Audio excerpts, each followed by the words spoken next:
बीरबल की अनोखी दवाई। बादशाह अकबर कई दिनों से बीमार थे।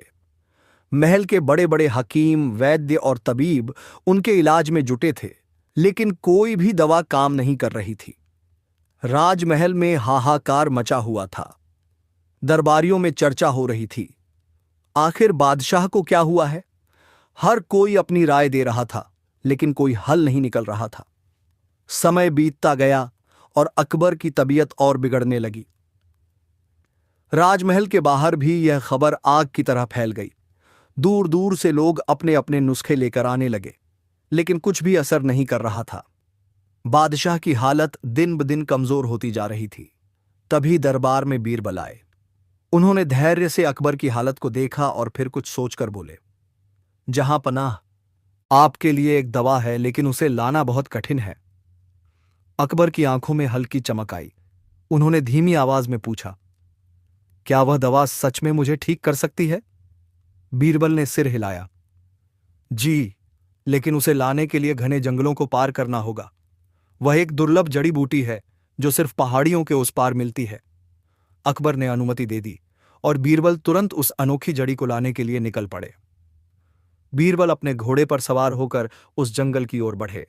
जैसे जैसे वे आगे बढ़ते गए, जंगल घना और डरावना होता गया। चारों ओर अजीब अजीब आवाजें आ रही थीं। जंगली जानवरों की गुर्राहट सुनाई दे रही थी। अचानक सामने एक विशालकाय भालू आ गया। उसकी आंखें लाल थीं और वह गुस्से से गुर्रा रहा था। बीरबल घबराए नहीं।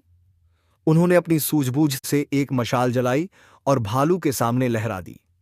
आग की लपटें देखकर भालू डर गया और वहां से भाग गया। बीरबल ने राहत की सांस ली और आगे बढ़े। रास्ते में एक नदी भी आई, जिसमें बहाव बहुत तेज था। कोई पुल नहीं था, लेकिन बीरबल ने पास के पेड़ों से लताओं की रस्सी बनाई और झूले की तरह लटक कर नदी पार कर ली। फिर वे पहाड़ों की ओर बढ़े। वहां ऊंची ऊंची चट्टानें थीं, जिन पर चढ़ना बेहद मुश्किल था, लेकिन बीरबल ने हार नहीं मानी। आखिरकार बीरबल उस स्थान पर पहुंचे जहां वह जड़ी मिल सकती थी।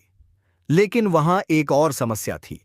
जड़ी एक ऊंची चट्टान पर उग रही थी और उसके आसपास जहरीले सांप थे। अगर जरा भी चूक हो जाती तो जान जा सकती थी। बीरबल ने सोचा और अपनी चादर को लंबी रस्सी की तरह इस्तेमाल किया। वे धीरे धीरे ऊपर चढ़े और सावधानी से जड़ी बूटी तोड़ ली। सांपों से बचते हुए वे नीचे उतरे और तुरंत महल की ओर वापस लौटे।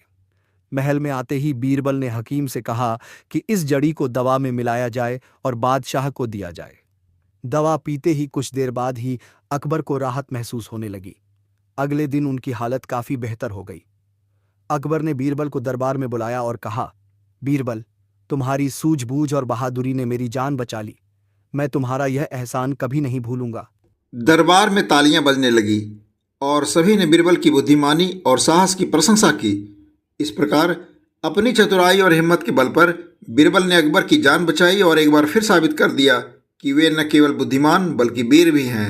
मेरे प्यारे दोस्तों, यदि आपको इस तरह की कहानियाँ अच्छी लगती है तो वीडियो को लाइक करें और चैनल को सब्सक्राइब कर दें और कमेंट बॉक्स में लिखें जय हिंद।